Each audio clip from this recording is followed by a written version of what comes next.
Good afternoon, everybody. Last week, President Trump announced that he had a productive call with Vladimir Putin. They scheduled a meeting in Hungary.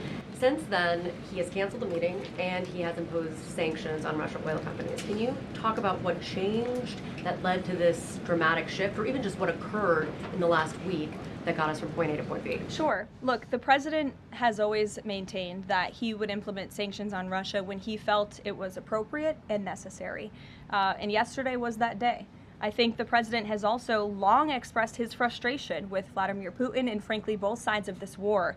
And he's always said in order to negotiate a good peace deal, both sides need to be interested in a good peace deal. And he feels as though, unfortunately, from the Russian side as of late, he has not seen enough interest and enough action in terms of moving the ball forward towards peace. And a meeting between these two leaders is not completely off the table. I think the president and the entire administration hopes that one day that can happen again, but we want to make sure that there's a tangible, positive outcome out of that meeting, and that it's a good use of the president's time. Of course, he's traveling to Asia next week. He has a number of events coming up here on the home front as well. He's been incredibly busy, as you all know. You're all tired from covering him and his movements every day, and so we want to make sure it's a good use of the president's time, and the president doesn't want to waste his time, and he said that.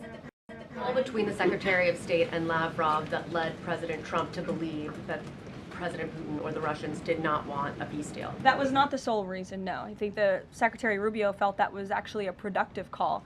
But again, the president wants to make sure that a meeting between himself and President Putin will be a good use of his time. What exactly led to President Trump not believing, after his call on Thursday, where he said he did think he wanted peace and wanted a peace deal, to believing that Russians were not? Again, the president wants to see action, not just talk. And I think the president is extremely motivated by the success of his peace deal in the Middle East to get things done. And he wants this war to come to an end. He's been saying it now for 9 months being in office, and he's grown increasingly frustrated with the lack of progress from both sides of this war. Mary. Thanks, Carolyn. On the Russian sanctions again, how much pressure do you think this sanctioning these two Russian companies actually puts on President Putin? Because the last administration sanctioned 2 other oil companies. So how much economic pressure is this really? A lot. If you read the sanctions and look at them, they're pretty hefty. And I saw some international news out of China this morning that they're scaling back oil purchases from Russia. We know India has done the same at the request of the president. The president has also pushed European countries, our allies, to please stop their purchases of Russian oil as well. So it's full court press for sure, and we expect that these sanctions are going to do harm, as the Secretary of Treasury said yesterday. Thank you.